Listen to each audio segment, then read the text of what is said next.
Galera, na aula passada, que foi a aula onde o Oeste Paulista foi varrido por tempestades, tornados, ventanias e tudo mais, nós terminamos a aula iniciando o tópico de controle da motricidade somática, tá? Aqui, no caso, a gente falou primeiro da sensibilidade, agora estamos falando da motricidade somática. E aqui, assim como com relação à sensibilidade somática, nós vamos estruturar cada trecho do sistema nervoso de acordo com a sua importância e com a sua função, desde o início do comando motor até o movimento realizado propriamente dito. Tá? Há uma hierarquia e, consequentemente também, há um caminho que essa informação faz no meu sistema nervoso. Então, vamos lá. Primeiramente, vamos falar do neurônio motor superior, tá? Ou os neurônios motores superiores, que são aqueles neurônios presentes no nosso córtex cerebral, na parte de fora. Bom, deixa eu fazer igual eu fiz a aula passada, porque eu vou precisar falar de anatomia. E aí eu vou falando e vou apontando a estrutura, fica mais fácil para a gente poder visualizar o que eu estou querendo passar para vocês. Deixa eu só abrir aqui o slide rapidão. Também que eu não faço live na internet, eu ia ser muito atrapalhado, assim. Aqui eu já me perco um pouco. Aí, ó. Aqui, deixa eu deixar a fotinha aqui de lado, porque aí na hora que eu estiver falando da estrutura, eu vou ali e aponto. Bom, vamos lá. O neurônio motor superior, ele vai estar localizado no nosso córtex, tá? Na parte externa do nosso cérebro, mais especificamente nessa região vermelhinha aqui, ó, que é a nossa área motora voluntária ou área motora primária, tá? Os neurônios presentes nessa área são responsáveis por enviar o comando motor principal para os nossos músculos, tá? Além disso, eu tenho neurônios motores superiores presentes no nosso tronco encefálico, aqui, ó, no nosso tronco encefálico, e esses neurônios vão controlar o tônus muscular, tá? Vão controlar a tensão muscular de determinados grupamentos musculares, principalmente para a manutenção da nossa postura e do nosso equilíbrio. Como nós vimos no semestre passado, eu tenho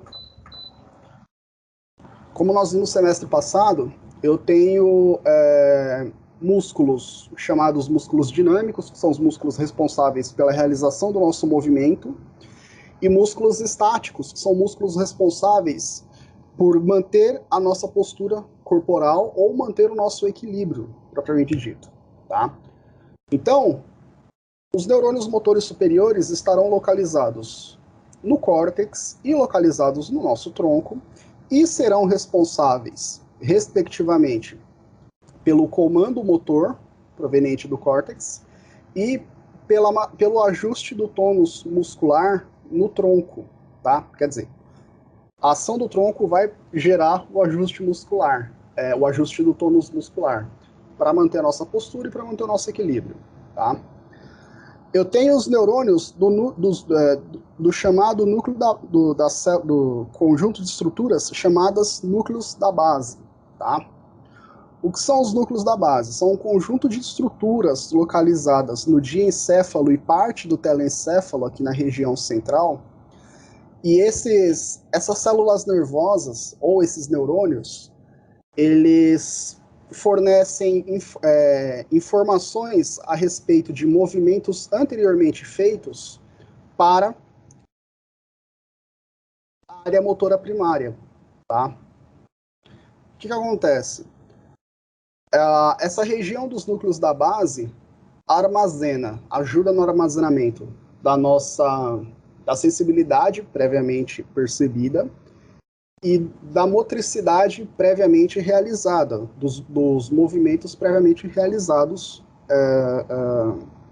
pelo nosso corpo. Nós não aprendemos a nos movimentar do nada, né? Ninguém levanta e sai andando de uma vez. Vocês vão aprender em psicomotricidade, ou em fisioterapia e neurologia, em uma das duas. Acho que é psicomotricidade. Que eu tenho determinados marcos, quando o bebê nasce, de desenvolvimento da motricidade. Tá? Então, o bebê, ele primeiro aprende a fazer a sustentação da cabeça, do pescoço, depois ele aprende a fazer a sustentação do tronco, aí ele aprende a manter o equilíbrio, se manter sentado, e aí aos poucos ele vai progredindo a motricidade até que ele se mantém de pé, e aí consequentemente depois até que ele consegue andar, tá? Na fase em que a pessoa ainda é um bebê, muitas das respostas que ela apresenta são reflexos, não são movimentos voluntários. Os movimentos voluntários ela vai aprendendo, tá? Como ela vai aprendendo?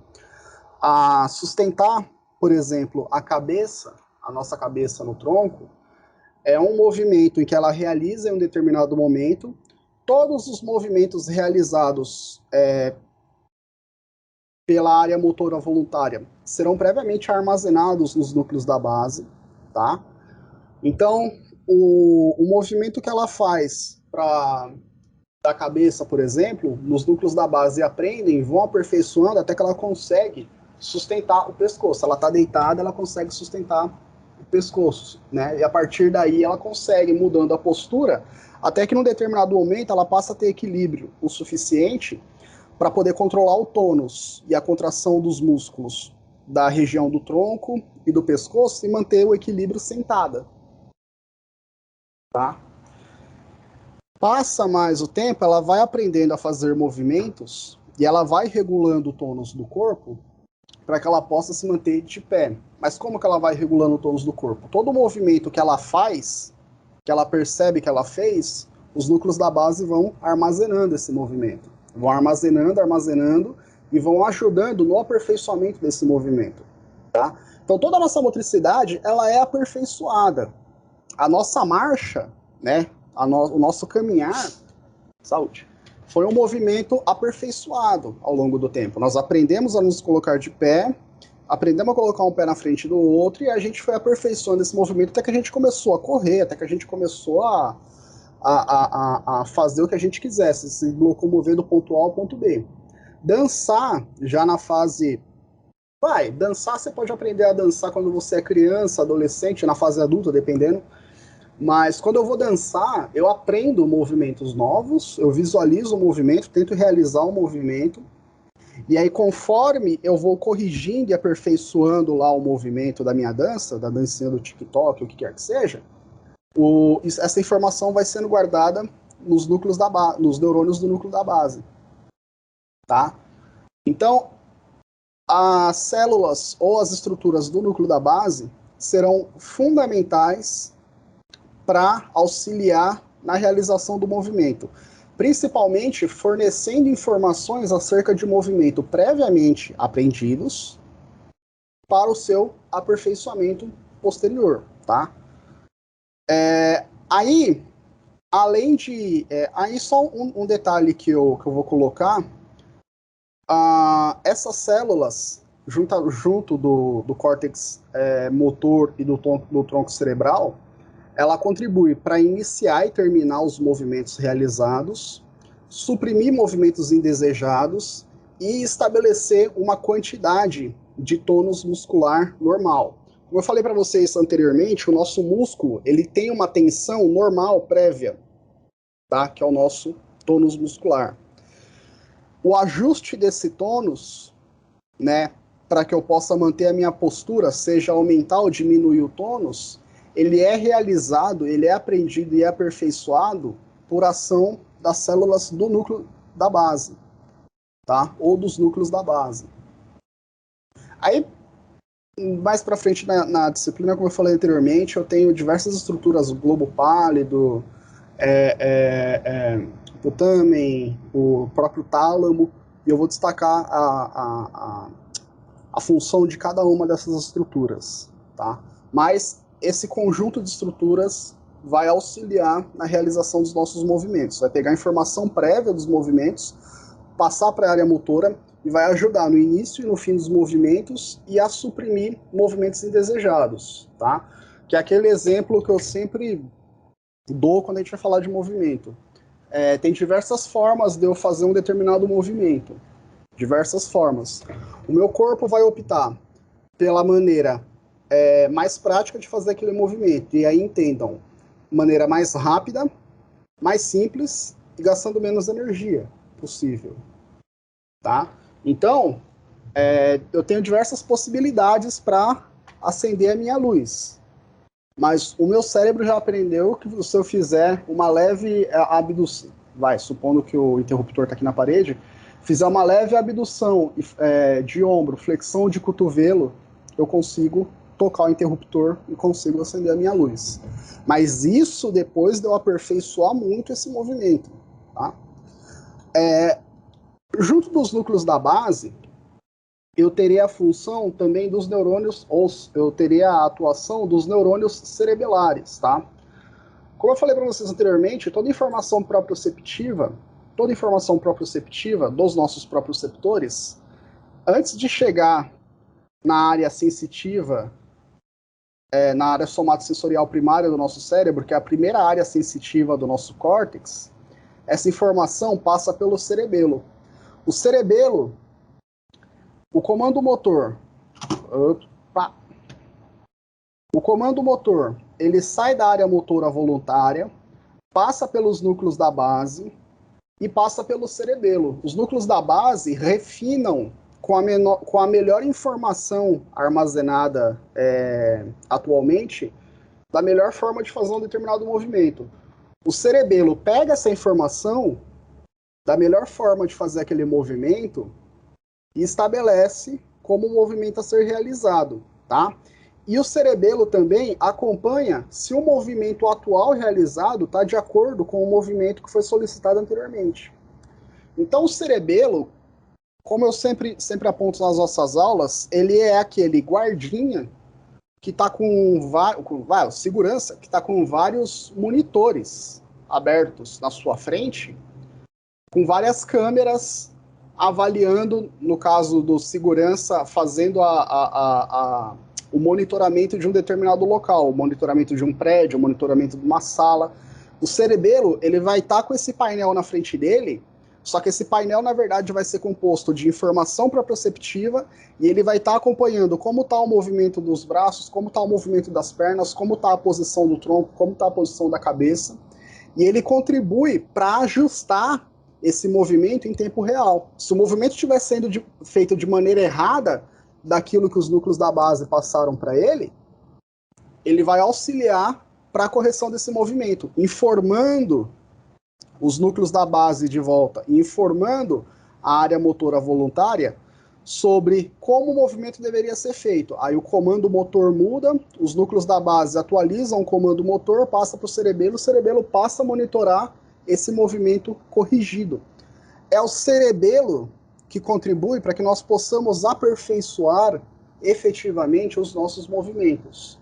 Ele sabe como o movimento está sendo realizado pela informação que os proprioceptores mandam para ele, né? Os proprioceptores estão ali informando constantemente como esse movimento está sendo realizado, e através disso ele consegue monitorar como o movimento deveria ser feito e como ele está sendo de fato realizado. E aí, por meio disso, ele devolve informação para a área motora primária para que ela dê um novo comando motor já com o movimento corrigido. Beleza? Outras estruturas importantíssimas nas nossas vias motorassomáticas. Neurônios do circuito local. Os neurônios do circuito local, eles vão estar localizados próximos ao neurônio motor inferior, em tronco e medula espinhal, tá? Esses neurônios do circuito local, eles vão coordenar a atividade rítmica em grupos específicos de músculos. Tem um termo novo aqui que nós seremos apresentados, chamado cadenciamento. Cadenciamento? Vou consultar para não falar bobagem para vocês. Cadenciamento. Cadenciamento. Cadenciação não faz sentido nenhum do ponto de vista da língua portuguesa. Cadenciamento. Ué?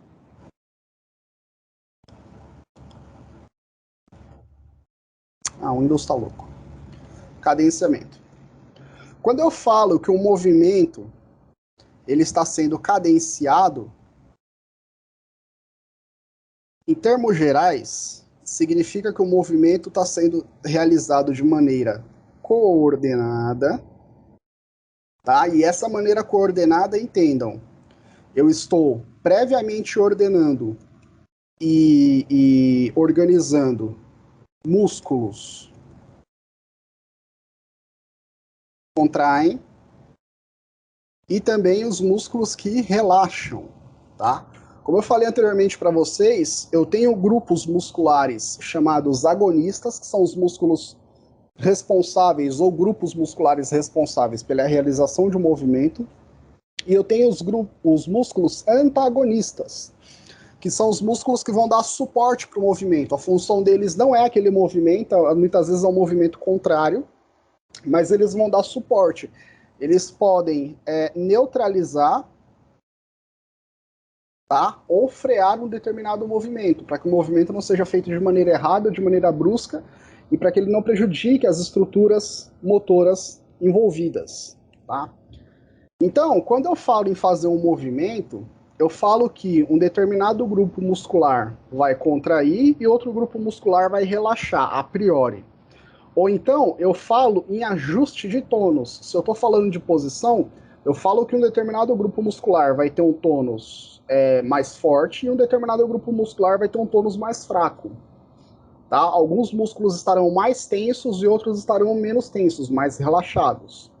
Se eu estiver falando de postura, se eu estiver falando de movimento, aí eu estou falando que um grupo muscular vai estar contraindo e o outro grupo muscular ou vai estar relaxado ou ele vai estar com o tônus ajustado para dar suporte para os músculos que estão contraindo, para os músculos agonistas. Tá? Quem faz esse controle de quem contrai e quem relaxa na nossa motricidade são os neurônios do circuito local, localizados no tronco, na medula e próximos aos neurônios motores inferiores. Esses neurônios motores inferiores, por sua vez, são os neurônios, são a via final do nosso comando motor. Tá? São os motoneurônios que estarão diretamente fazendo sinapse com os músculos para que eles possam contrair ou para que eles possam relaxar. A informação que chega no neurônio motor inferior, ela já é uma informação totalmente refinada em relação à informação que foi gerada na área motora primária no meu córtex. Tá? Então, a ordem da nossa via motora somática principal e de quem manda e quem obedece é a seguinte.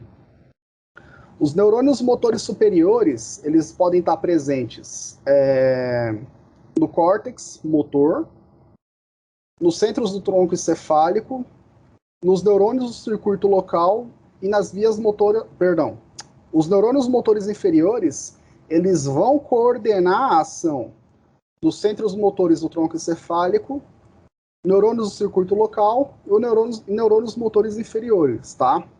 Só que antes da informação que sai do córtex chegar nos neurônios motores inferiores, que vão estimular a contração ou relaxamento ou controlar o tônus do músculo esquelético, essa informação ela é corrigida e filtrada por uma galera, tá? Primeiro ela passa pelos neurônios do núcleo da base, no caso o tálamo ou os centros de motores do tronco encefálico.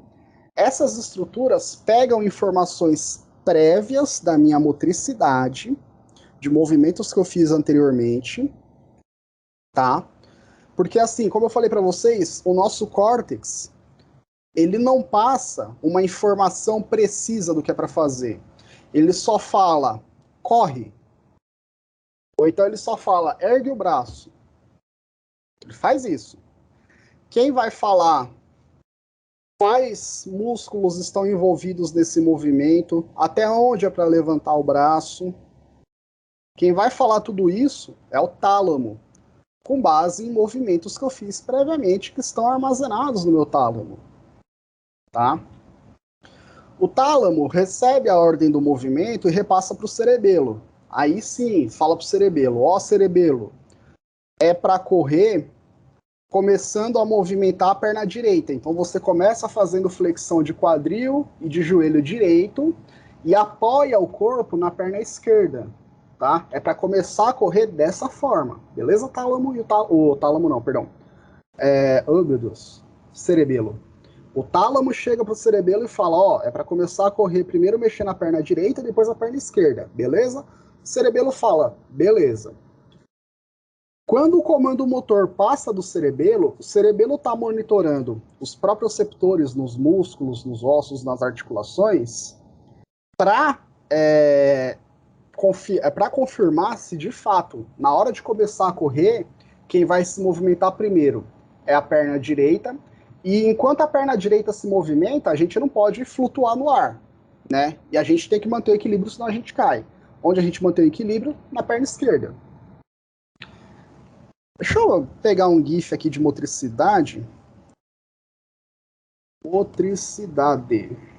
Quer dizer, GIF marcha. Aqui, ó. Só que vocês vão aprender melhor, acho que com a professora Cássia em cinesiologia, que ela vai falar de marcha para vocês, tudo. Aqui eu vou dar, assim, só um tapa muito simples. Vê se eu abro numa outra guia, fica melhor para a gente enxergar. Não mudou muita coisa, mas tudo bem. Quando eu falo de marcha, eu tenho dois segmentos corporais envolvidos na marcha.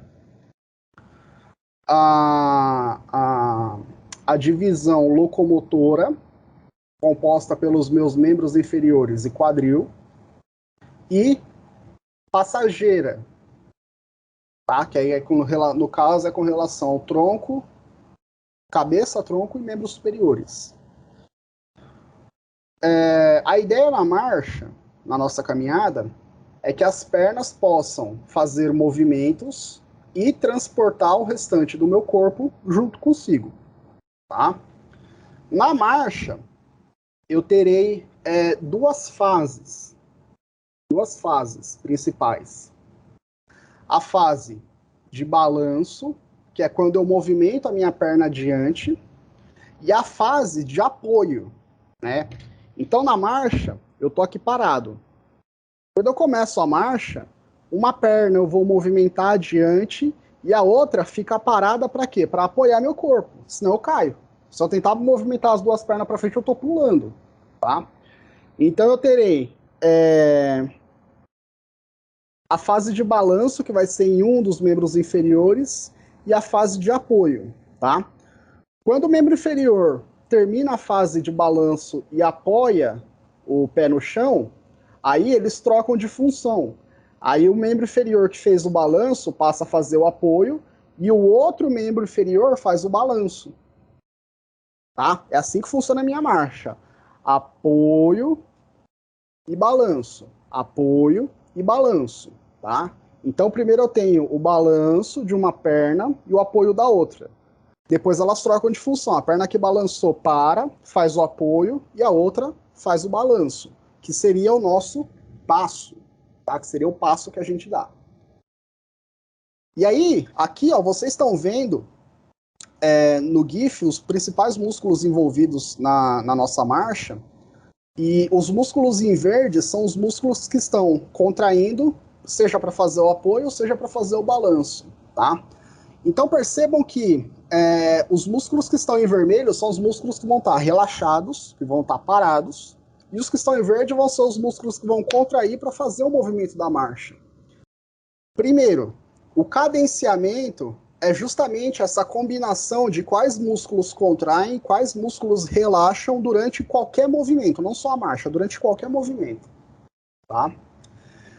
E todo movimento que eu vou fazer, que eu preciso fazer, eu preciso justamente coordenar quem contrai e quem relaxa para que o movimento aconteça, tá? Então agora, vamos lá, vamos voltar aqui para o nosso slide. Os neurônios superiores do córtex cerebral, eles só pedem para eu andar. Para eu andar.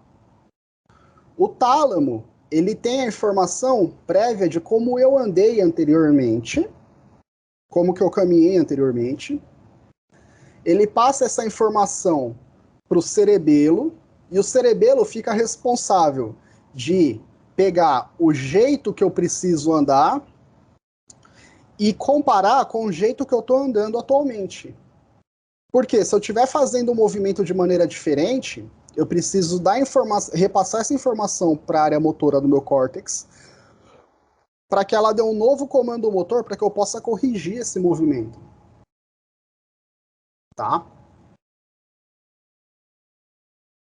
O cerebelo vai ficar responsável por controlar como eu devo fazer o movimento, e o comando motor passa do tálamo para os neurônios do circuito local, tá? Os neurônios do circuito local, eles vão justamente fazer esse comando, quem contrai e quem relaxa em cada parte do meu movimento. Eles vão fazer o cadenciamento dos movimentos e vão fazer o cadenciamento da ação dos músculos agonistas, os principais músculos na realização do movimento, e os músculos antagonistas, que são os músculos que vão dar suporte ao movimento. E aí, por fim, essa informação sai das células do neurônio do circuito local e vão para os neurônios motores inferiores, que inervam os músculos presentes na realização do meu movimento, tá? O neurônio motor inferior, ele só vai cumprir ordem. Agora você precisa contrair. Fica quietinho, daqui a pouco você contrai, tá? Ou então, se eu estiver falando de postura, ele vai justamente, conforme eu mudo de postura, organizar quem contrai e quem relaxa quando eu estiver mudando de movimento. Beleza? E aí, o neurônio motor é a última via, porque na hora que ele estimula ou deixa de estimular, o músculo esquelético, que é quem está contraindo e quem está tracionando os meus ossos no movimento, se ele tiver que contrair, ele contrai, senão ele se mantém quieto, se mantém relaxado, aguardando a vez dele. Beleza? Com relação à organização da via motora somática, alguém tem alguma dúvida? Alguém quer fazer alguma pergunta?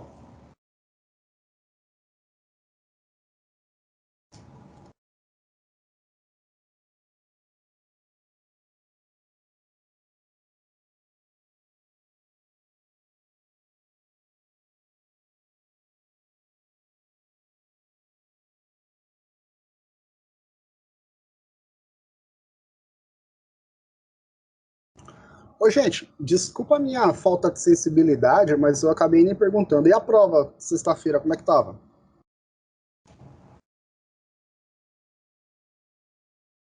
Eu achei que ia ser pior, professor. Eu também, eu tava com uma expectativa de que ia ser bem pior a prova, até que foi, assim, não vou dizer que foi tranquila, mas também não tava impossível de fazer. A prova para avaliar o principal das informações que eu dei. Né? Para a parte principal, pelo menos, do que a gente viu até semana retrasada, tá ali. Que é o que vocês precisam saber para em termoterapia, termofototerapia, poderem entender como os aparelhos ou como as técnicas funcionam e também poderem manusear os equipamentos, poderem aplicar ultrassom, poderem aplicar o laser, poder aplicar o aparelho de eletro, que vai ser com a professora Mariana, que vocês vão ter aula. É a parte principal.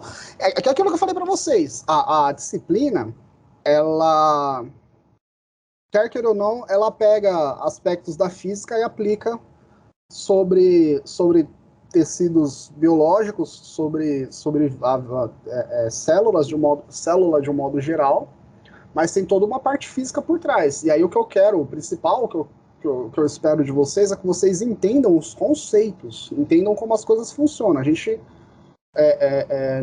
não vai, sei lá, calcular o coeficiente de dilatação da resistência do chuveiro quando o chuveiro está ligado, aquecendo a água, mas é legal saber que é o efeito Joule, por exemplo. É legal saber como que eu posso converter energia elétrica em energia térmica, como foi o que a gente viu a aula retrasada. Na aula de sexta-feira, a gente vai ver a conversão em energia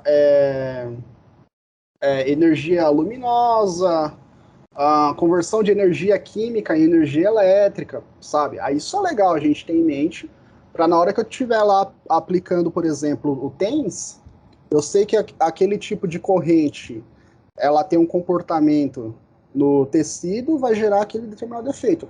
Na hora que eu for aplicar o laser, por exemplo, ó, eu sei que eu estou aplicando o laser com esse comprimento de onda, porque esse comprimento de onda ele atinge tecidos mais profundos, tá? Se fosse tecidos na superfície, ia ser outro comprimento de onda, assim sucessivamente.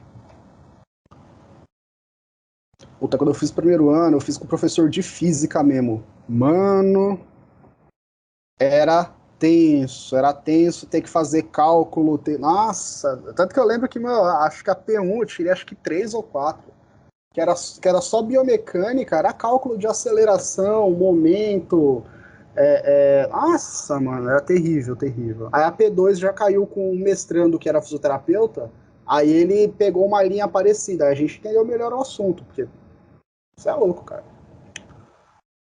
Mas se vocês quiserem que eu dê cálculo na disciplina, eu dou cálculo também, esse problema é até legal, pra gente poder... Não precisa não, não precisa Não, cálculo não? Cálculo não, então. Vou deixar quieto. Não, porque a gente está estudando, não precisa saber. Agora, se vocês fossem estudar, por exemplo, mais a fundo o efeito do laser, por exemplo, ou o efeito do ultrassom numa determinada terapia, aí tem que aprofundar, aí tem que saber cálculo, aí tem que saber tudo do assunto. Bom, vamos lá. Assim como eu tinha diferentes vias sensitivas para o córtex cerebral, eu também tenho diferentes vias motoras somáticas, tá? Eu tenho diferentes trajetos dos neurônios do meu córtex pela minha medula até sair numa raiz nervosa e inervar um determinado músculo, no membro superior, no membro inferior, no tronco, na cabeça, tá? Eu tenho também pedacinhos separados da medula para cada situação. Eu tenho a via motora somática direta, tá?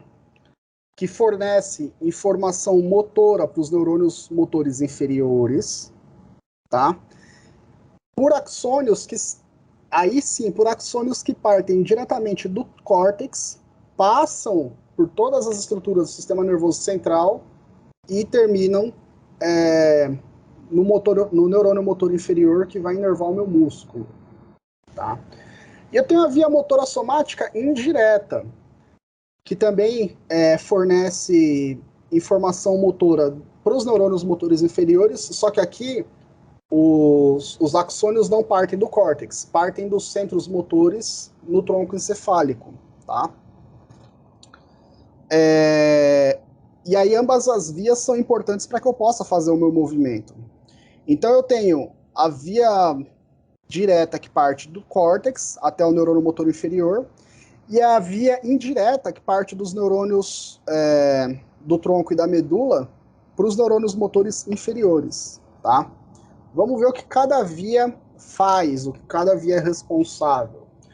E aí percebam também, gente, primeira coisa que eu noto aqui, ó, olhando o trajeto desses axônios que partem do córtex até os neurônios motores inferiores, que na medula ou no tronco encefálico ocorrerá a nossa famigerada e tão falada, tão famosa decussação, tá? Em um determinado momento, o neurônio motor ele vai sair do córtex, ele vai estar localizado em um hemisfério do meu corpo, só que no tronco ou na medula ele vai trocar de lado para que ele possa inervar e comandar o lado contrário, tá? Então, da mesma forma que a minha sensibilidade do lado esquerdo do corpo é entendida pelo lado direito do cérebro e vice-versa, a motricidade do lado esquerdo do meu corpo também é comandada pelo lado direito do meu cérebro e vice-versa. O lado esquerdo comanda a motricidade do lado direito do meu corpo, tá? Então, é a primeira coisa que eu noto olhando aqui para o meu slide, olhando aqui para a minha aula. Vias motoras diretas, tá? Eu tenho duas vias motoras diretas.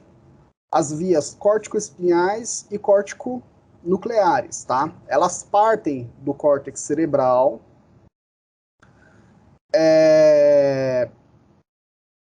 elas partem do nosso córtex, atravessam tronco encefálico, medula, e na medula eu terei duas regiões distintas, consequentemente responsáveis por movimento em áreas distintas. Via córtico-espinhal, tá? E aí quando eu falo de via, eu estou falando do trato medular, do trecho que ela vai passar. As vias córtico-espinhais, elas conduzem comando motor para os músculos dos membros superiores, inferiores e do tronco, tá?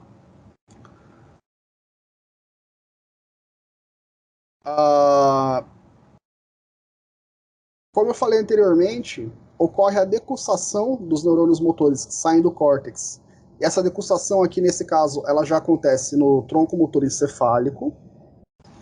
E, como também eu já havia abordado, nessa decussação, o lado esquerdo do meu córtex comanda a motricidade do lado direito do meu corpo e o lado direito do meu córtex comanda a motricidade do lado esquerdo do meu corpo, tá? E aí eu terei o trato córtico-espinhal lateral e o trato córtico-espinhal anterior, tá? Estão mostrados aqui na nossa medula. O trato córtico-espinhal lateral vai ser responsável pelos movimentos das regiões distais dos meus membros superiores e inferiores, tá? Enquanto que o trato córtico-espinhal anterior, que é esse pontinho vermelho aqui, vai ser responsável pelos movimentos do tronco e das partes proximais dos meus membros. E aí entendam, ombro e quadril. Ombro, cotovelo, quadril e joelho, tá? Por que eu faço essa diferenciação do trato córtico-espinhal lateral para o trato córtico-espinhal anterior? E principalmente, por que na medula o trato córtico-espinhal lateral toma uma área maior e o trato córtico-espinhal anterior toma uma área menor, tá? Aqui nós vamos falar de diferentes tipos de motricidade. Consequentemente, nós vamos falar de movimentos mais simples e movimentos mais complexos. Movimentos mais simples e movimentos mais complexos. Beleza? No trato córtico-espinhal lateral, eu vou controlar os movimentos das regiões distais dos meus membros, tá? Que são movimentos que eu chamo de movimentos mais precisos, ágeis e mais especializados. Ou eu chamo de motricidade fina. Percebam, galera, que os movimentos que vocês fazem com os dedos são muito mais complexos, né? Tem uma variedade de movimentos maior em relação aos movimentos que vocês fazem com o ombro, né? Está relacionado com a estrutura anatômica, claro, né? Eu tenho um conjunto de estruturas mais segmentadas nos meus dedos, na minha mão, no meu punho, em relação ao meu ombro, tá? Só que os movimentos que eu faço no meu ombro são movimentos mais simples, envolvem um grupo muscular menor para fazer esses movimentos, e aí eu estou falando do manguito rotador, que é um grupo de músculos que vão fazer os movimentos de abdução, de flexão e de hiperextensão do meu ombro. Consequentemente, a quantidade de comandos motores para que eu possa fazer os movimentos da motricidade grossa, né, que são esses movimentos mais simples nas partes proximais do tronco e dos membros superiores e membros inferiores, eu preciso de menos neurônios porque eu vou comandar uma menor quantidade de grupamentos musculares, tá? Então é por isso, por exemplo, que quando eu olho para a medula, a área córtico-espinhal anterior ela é menor em relação a área córtico-espinhal lateral, tá? Por quê? Porque eu preciso mandar menos neurônios para cuidar dos movimentos dessa região, da região proximal do meu corpo, no caso, tronco, proximal dos membros superiores e proximal dos membros inferiores.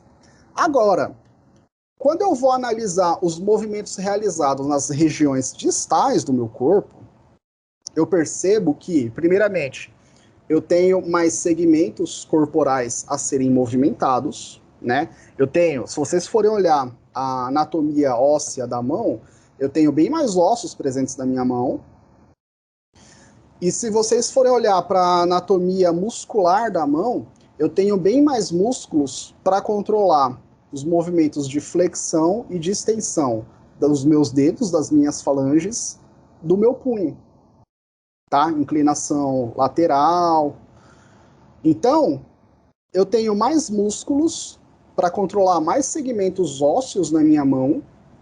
Consequentemente, eu tenho uma quantidade maior de comandos motores para fazer o movimento da mão em relação aos comandos motores para fazer o movimento do ombro, para fazer o movimento do cotovelo, que é só flexão e extensão, tá? Então, os movimentos da mão são mais complexos, requerem uma maior quantidade de comandos motores para serem realizados.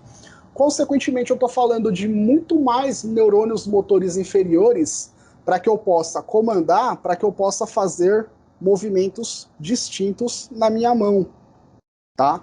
Então, a quantidade de informação que vai até as partes distais das mãos e dos pés, ela é maior, né? E ela ocupa um espaço maior na minha medula, porque eu preciso de mais comando motor, porque eu vou comandar uma quantidade de neurônios motores maior em relação a das regiões proximais, que os movimentos são mais simples, tem um grupamento muscular menor para eu comandar, né? E na maioria das vezes eu vou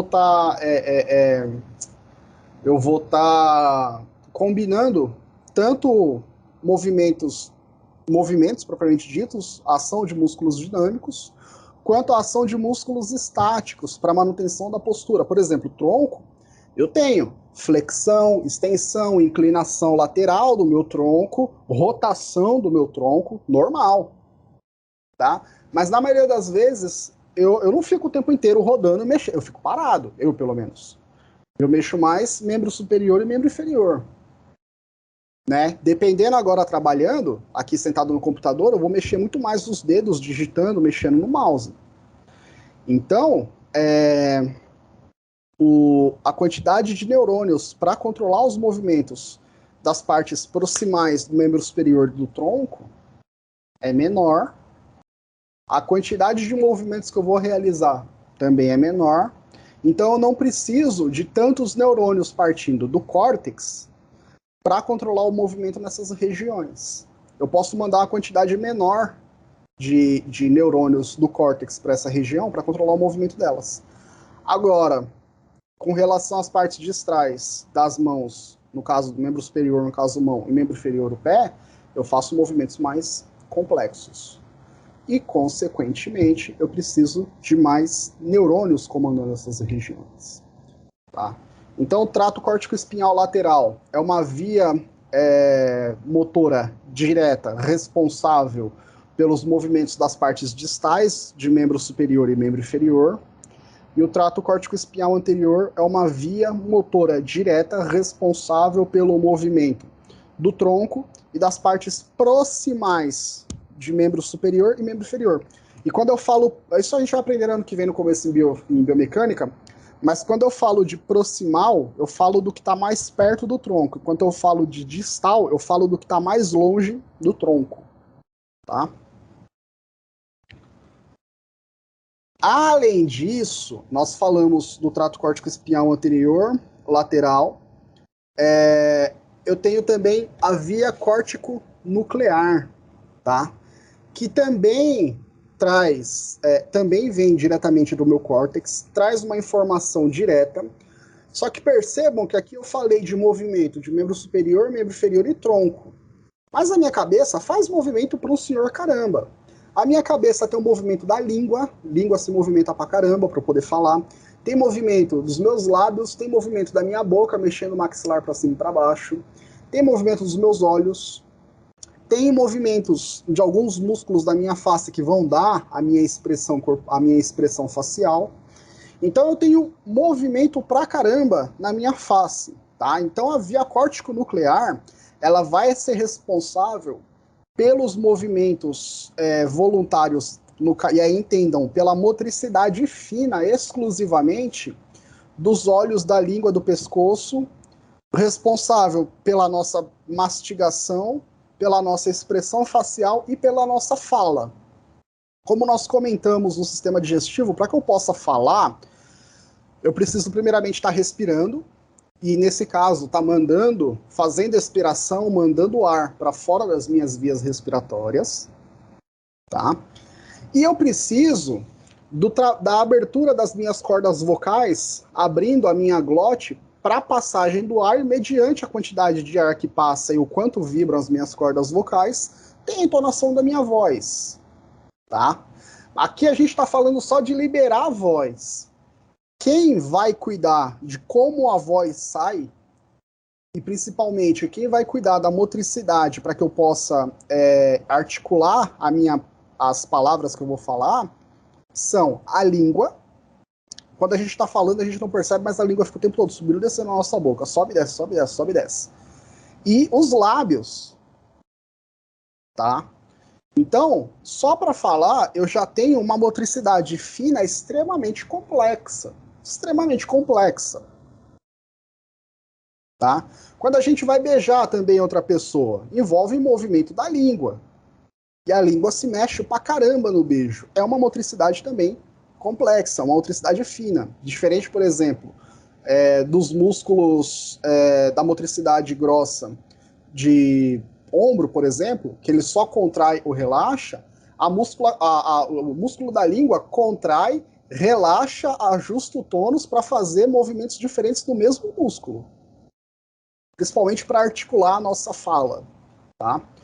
Então, a via córtico-nuclear, ela vai ser responsável por enviar informação sobre a motricidade fina dos nossos olhos, língua, pescoço, para articular mastigação, fala e expressão facial, partindo do córtex, tá?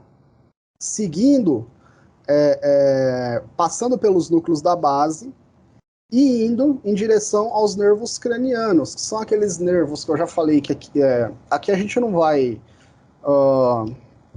tratar deles diretamente, né? Para a gente interessa mais a parte motora de troncos e membros superiores e inferiores, mas os nervos cranianos são nervos importantíssimos que vão controlar diversas, principalmente a motricidade, na nossa cabeça, mais especificamente na nossa face. Então, o óculo motor, responsável pelo movimento dos meus olhos, abducente, facial, trigêmeo, glossofaríngeo, vago, que também vai ter uma atuação legal no sistema nervoso autônomo parasimpático, e assim sucessivamente, tá? Mas a via que a informação motora passa saindo do córtex e indo até a nossa face, indo para os músculos da face, indo para a língua, indo para os olhos, é a via córtico-nuclear. É uma via motora direta também, tá? Além da córtico-espinhal, das córtico-espinhais, anterior e lateral, a córtico-nuclear, ela é direta, ela tem uma função importantíssima também. Dúvidas, galera?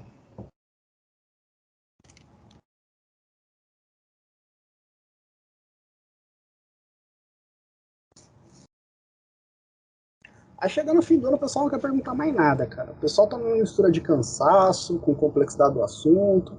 No começo do ano eu lembro que eu falava, o pessoal, professor do céu, eu tive um negócio no dedão do pé. Aí, o que é, professor? E a gente, agora, pessoal, vou falar pra cá, se falar cá assim, o pessoal não tá se interessando por neuro, velho. Você vai ter trabalho, Cássia. Você vai ter trabalho. O pessoal tá perguntando nada de neuro. Vamos lá, vias motoras indiretas.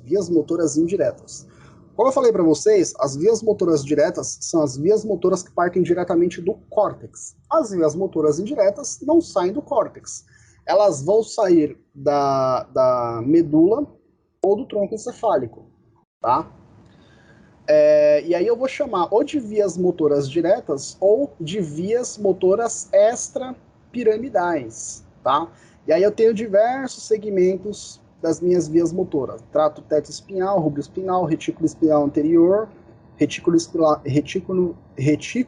espinal lateral, né, trava-língua, e o trato vestíbulo espinhal. Essas são as... E aí, então, o que nós vimos foram as vias córtico-nuclear e córtico-espinhal. Ó, já vacila aqui, ó. A via córtico-espinhal, as vias, no caso, lateral e anterior. A via córtico-nuclear, que partem da medula. E, além disso, eu teria outros espacinhos da minha medula ocupados também para minha motricidade, só que para as vias motoras indiretas. Cara, a nossa medula, ela é tão bem distribuída, né? As vias sensitivas, as vias motoras, né? Você vai olhar na anatomia, é uma estrutura um pouco mais espessa que um dedo. Mais espessa que um dedo. Não, o meu dedo, no caso, não, porque o dedo é bem gordinho. Mas vai, um pouco mais espessa que um dedo, o dedo de uma pessoa. E olha a quantidade de neurônios e olha a quantidade de informações ascendentes e descendentes que passam pela medula. É por isso que quando eu tenho lesões na minha medula, um ou mais segmentos do meu corpo param de funcionar. Por quê? Porque é como se eu chegasse na fiação, nos cabos que chegam da rua até a minha casa e cortasse um desses cabos de energia elétrica ou de internet, né? Não vai chegar nem energia elétrica nem internet dentro da minha casa, tá? Quando eu tenho lesão na medula, diretamente sobre a medula, para de funcionar uma ou mais partes do meu corpo porque eu não consigo justamente transmitir informação até aquele segmento. Vamos lá então, falar de vias motoras indiretas. Trato rubro espinhal, aqui ó, grifado de vermelhinho na nossa tela, é responsável por conduzir impulsos nervosos de uma estrutura anatômica chamada núcleo rubro, presente no nosso tronco, para os músculos esqueléticos contralaterais. Então, as informações das vias motoras indiretas, assim como das vias motoras diretas, fazem decussação no nosso tronco, né, normalmente, e elas serão responsáveis por controlar os movimentos voluntários precisos das partes distais dos membros superiores. Ó, aqui a gente já começa a fazer uma segmentação, galera. A via motora direta, ela vai cuidar da motricidade fina e grossa dos membros superiores, inferiores e do tronco, só que aqui eu já tenho um segmento específico das vias motoras indiretas, nesse caso partindo do núcleo rubro, só para auxiliar e controlar a motricidade fina dos meus membros superiores. E aí quando eu falo motricidade fina, eu estou falando, claro, das partes distais. Muito importante essa informação. O trato teto-espinhal, localizado aqui no centro, movimenta de maneira reflexa cabeça, olhos e tronco em resposta a estímulos visuais ou auditivos, tá? Então, movimentos do olho, da cabeça e do tronco mediante a som ou mediante a informação visual são feitos de maneira reflexa e são controlados pelo trato teto-espinhal, tá? Então, tem coisas que chamam a nossa atenção diretamente, mas primeiramente atraem o nosso olhar, e esse olhar ele é atraído por um comando motor, né, para poder direcionar o olho ou direcionar a cabeça para a região que está me chamando a atenção, seja um barulho de alguma coisa explodindo, seja uma luz que se acende, e esse movimento para olhar e para direcionar a cabeça na direção do estímulo é dado pelo trato teto-espinhal. Trato vestíbulo espinhal, tá? Tá localizado aqui de vermelho. Ele conduz impulsos nervosos para o tronco e para as partes proximais dos membros superiores e inferiores para manutenção do nosso equilíbrio em resposta ao movimento da cabeça. Agora aqui é uma parte um pouco mais complicada. Quando eu falo de manutenção do equilíbrio, eu estou falando de controlar músculos que contraem e relaxam quando eu estou parado ou quando eu estou em movimento. Tá? Mas vamos pensar primeiro quando eu estou parado, que eu acho que é mais fácil de visualizar. Então, agora, nós aqui sentados olhando para a tela do computador, nós conseguimos, pelos nossos olhos e pela nossa audição, ter uma noção da localização do nosso corpo no espaço. Então, pelos meus olhos, eu consigo saber que eu estou sentado na mesinha do computador aqui, eu consigo saber que eu não estou de ponta cabeça, que eu estou na orientação correta, e através disso, eu consigo regular a posição do meu tronco para manter o meu equilíbrio sentado. Se eu mudo de posição e fico de pé, a mesma coisa, tá? Eu vou ter informação visual me dizendo aonde eu estou, me dando informação sobre a minha mudança de postura, onde o meu corpo está localizado no espaço, e aí eu vou ter comandos motores para regular o tônus ou até mesmo para contrair determinados músculos para que eu saia da posição sentada e fique na posição de pé, tá? A via motora indireta do qual essa informação de ajuste de tônus dos músculos de tronco e membros superiores e inferiores para controlar o meu equilíbrio ou para manutenção da minha postura mediante a movimentos da minha cabeça vai ser dada pelo vestíbulo espinhal, tá? E por que eu falo movimento da cabeça? Porque quando eu estou andando de carro, né, dependendo de como eu estiver andando de carro, a minha percepção de espaço, ela pode mudar. Eu posso perceber que eu estou em movimento, por exemplo. Dependendo da velocidade, a força G, a movimentação do meu corpo em resposta à gravidade durante o movimento também muda. E isso exige que eu regule a minha postura. Quando a gente está andando no ônibus, vamos pegar o ônibus normal, o ônibus circular do nosso município, da nossa cidade. Toda vez que o ônibus freia, como vocês estão se movimentando em relação ao espaço, quando o ônibus freia, vocês freiam também, né? Quando vocês estão em movimento, vocês estão numa posição apoiadas no banco, e quando o ônibus freia, essa posição muda porque o seu corpo está acompanhando o movimento. Só que o seu corpo não se estabaca no banco da frente, dependendo da velocidade, dependendo se a gente está com cinto de segurança, mas enfim, de um modo geral, numa freada normal do ônibus, a gente sente aquele tranquinho, mas o nosso corpo não se estabaca no banco da frente, não bate no banco da frente. Por que não bate? Porque eu tenho uma regulação da minha postura, né? Na hora que quem está de pé no ônibus, lá apoiado segurando no corredor, não cai do ônibus, ou pelo menos não cai imediatamente, né? Quem está ali apoiando vai para lá, vem para cá, mas se mantém apoiado, se mantém de pé. Se mantém apoiado, se mantém de pé. Por que se mantém apoiado e se mantém de pé? Justamente porque eu tenho músculos coordenando o meu equilíbrio mediante a mudança, a alteração, principalmente do movimento da minha cabeça. Por que eu falo do movimento da cabeça? Porque quando a minha cabeça muda a posição dela, a minha orientação do espaço também muda.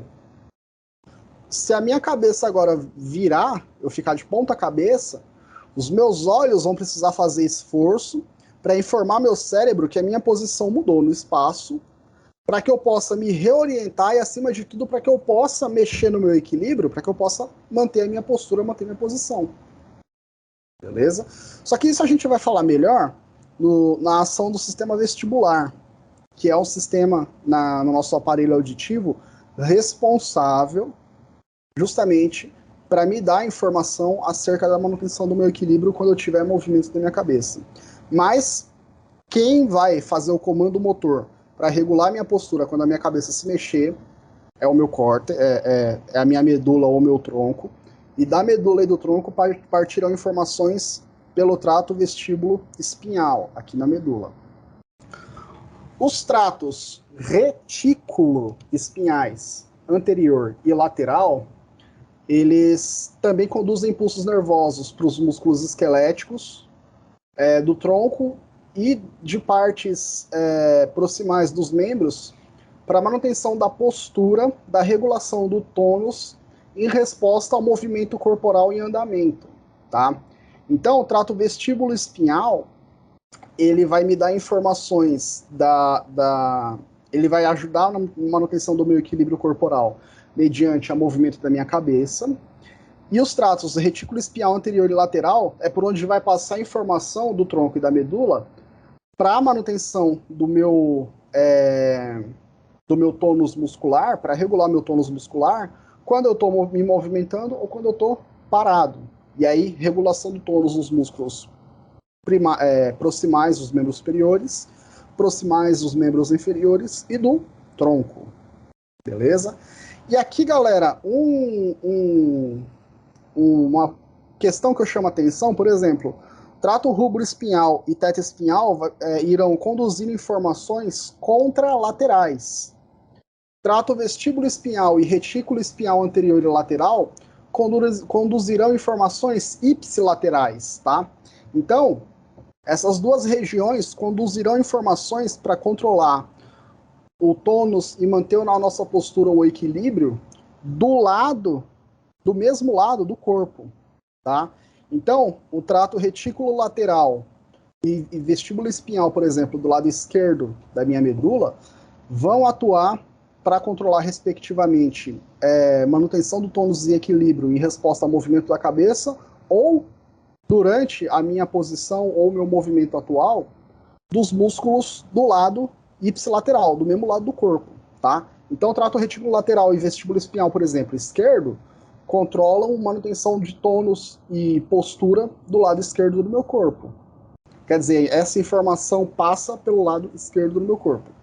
E o trato retículo espinhal anterior, lateral e vestíbulo espinhal do lado direito controlam, respectivamente, o meu equilíbrio do lado direito. Então, aqui é o único caso, por exemplo, que eu vou conduzir informações da medula diretamente para controlar motricidade do mesmo lado do corpo. Tá? Dúvidas duvidosas? Ô, professor, você pode repetir o trato retículo espinhal anterior e lateral de novo, fazendo favor? Que eu fiquei um pouco perdida. Ficou um pouco perdida? Tratos retículo espinhal anterior e lateral. Áreas da minha medula espinhal responsáveis pelo controle dos músculos esqueléticos do mesmo lado em que esses tratos estão localizados. Tá? Então, aqui, nesse caso, eu vou ter um controle medular do mesmo lado em que o trato está localizado na medula. Aqui a informação nervosa não vai fazer decussação. Tá? Ela segue direto para o lado que ela está localizada. O trato retículo espinhal, trato retículo espinhal lateral e anterior cuida do comando motor do tronco e partes proximais dos membros superiores e inferiores para manutenção da postura e regulação do tônus em resposta aos movimentos corporais em andamento.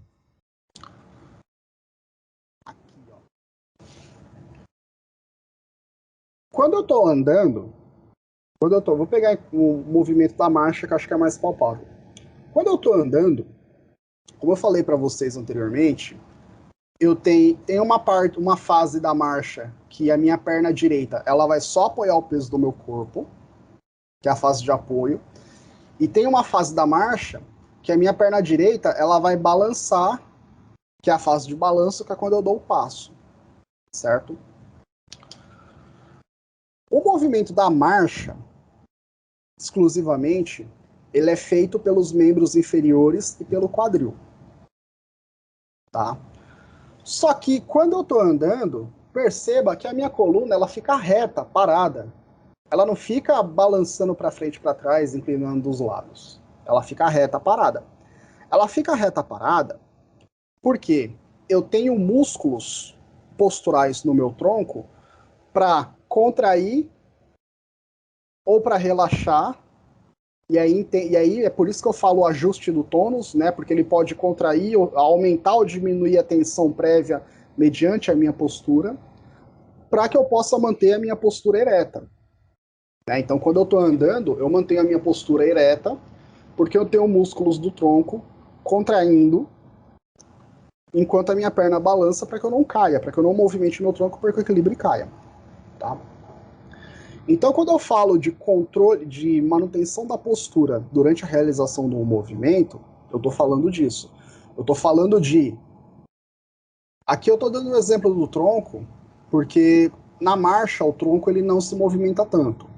Mas tanto o tronco quanto os membros inferiores e membros superiores, enquanto está rolando a marcha, eu tenho contrações de grupamentos musculares para que eu possa manter a minha postura, para que eu possa, neste caso, me manter de pé. Esteja eu andando ou esteja eu correndo em alta velocidade. Quando a gente está... Nesse caso, estou dando um exemplo da marcha, mas tirando o exemplo da marcha, quando a gente está dançando, dependendo da dança, eu posso escolher fazer só movimento no membro superior, membro inferior e no tronco, tá? Mas sempre eu vou me manter equilibrado. A menos que eu não saiba fazer o movimento e caia, eu vou sempre me manter equilibrado, tá? Então, os tratos retículo-espinhais anterior e lateral, eles serão responsáveis por controlar a contração de músculos posturais enquanto eu estou fazendo esses movimentos, para me manter na posição ereta, para fazer um movimento mais complexo, mas para que eu me mantenha equilibrado, para que eu não caia.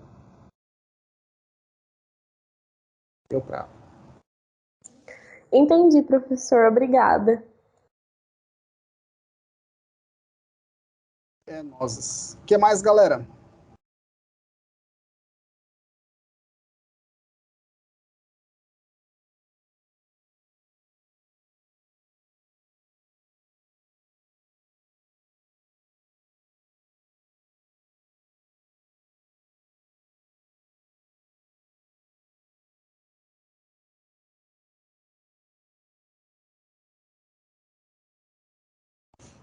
Núcleos da base, ó. Dá tempo, hein? Dá tempo da gente conversar ainda hoje sobre os núcleos da base. Galera, antes de mais nada, vão deixar... vão mandar... A professora Maria Eulália vai avisar vocês na sala, tudo, pá. Mas semana que vem, teremos em nossa instituição um evento chamado Fórum Científico da FEMA, tá? É um evento anual do qual são apresentados trabalhos de pesquisas desenvolvidos na FEMA e desenvolvidos também em outras instituições, tá? E desde que começou o curso da fisioterapia, a gente sempre tem os dias específicos para trabalhos da físio. Cada vez mais, conforme entram mais professores, mais estudantes, o curso vai crescendo, tem mais trabalhos da área da fisioterapia sendo apresentados. Então hoje eu estava falando para vocês sobre o projeto que eu vou desenvolver no ano que vem, convidando-os a participar. Participem do fórum semana que vem, dos dias do fórum, porque é muito legal. Primeiro que a gente aprende bastante coisa nova, aprende bastante coisa legal, e porque nós temos a oportunidade de observar o que a gente está estudando e o que a gente está desenvolvendo de conhecimento na nossa faculdade. Tá? E tem muita coisa legal sendo desenvolvida na FEMA. Claro que nós teremos alguma limitação este ano em virtude da pandemia. Né? Ano passado e esse ano, nós não poderíamos sair da faculdade ou até mesmo ir para a faculdade para fazer estudos diretamente com voluntários, com pacientes, por causa do contágio da Covid-19. Mas, ainda assim, terão muitos trabalhos que serão apresentados, inclusive a minha orientanda vai apresentar um trabalho, a estudante do segundo ano amanhã, e assistam. Se vocês tiverem oportunidade, assistam apresentações na enfermagem, tem muito trabalho da hora na enfermagem, principalmente voltado para a saúde pública. Na medicina, tem muita coisa legal sendo feita na medicina também, tá? Assistam o máximo que vocês conseguirem, porque é muito da hora, e também porque em algum momento, seja para pesquisa, para conseguir bolsa, ou seja para fazer o TCC de vocês também, em algum momento da faculdade, ou nos últimos anos da faculdade, vocês vão precisar lidar com estudos científicos. Vocês vão desenvolver um estudo científico, né?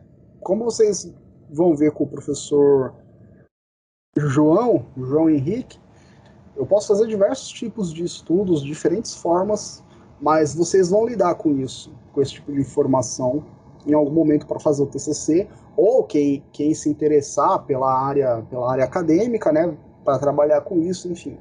Mas participem, tá? É muito legal, é muito da hora. Vai de curioso mesmo, dá uma bisoiada. Aí se não curtir, se não achar, beleza. Mas assistam. Vai ter alguma coisa que vocês vão achar, que vocês vão se interessar. É muito massa. Bom, núcleos da base, galera. Eu tenho, como eu falei para vocês anteriormente aqui, ó. Eu tenho estruturas localizadas no meu diencéfalo, no comecinho do meu telencéfalo, e dependendo, em parte, do meu tronco encefálico, que serão responsáveis por armazenar informação prévia sobre sensibilidade, e principalmente sobre motricidade, e auxiliar na realização de movimentos. Tá? Todos os movimentos que Eita, perdão. Tomando água pra caramba, dá isso. Todos os movimentos que a minha área motora primária, todos os comandos motores que essa área motora primária dá para o meu corpo, precisam passar pelos núcleos da base. Toda a informação que o cerebelo provém para corrigir movimento passa também pelos núcleos da base. Tá? Então, os núcleos da base eles vão contribuir para correção do movimento e também serão umas das áreas que vão ajudar no armazenamento de informações o máximo possível acerca do movimento realizado, para que, posteriormente, eu possa fazer esse movimento de maneira correta. Tá? Estruturas, né? Nome um tanto quanto peculiar, mas putame ou putamen, globo pálido, medial e lateral. Globo pálido, essa estrutura verdinha aqui, ó. O putame, essa estrutura lilás aqui na região central. Núcleo caudado, que parece o rabinho da cabeça do Majin Buu aqui em cima. Núcleo subtalâmico, azulzinho, bem pequenininho aqui. E substância negra, cor de rosa. E é claro, o nosso tálamo aqui, rosa bonitão aqui, que a gente tanto fala, que a gente tanto comenta.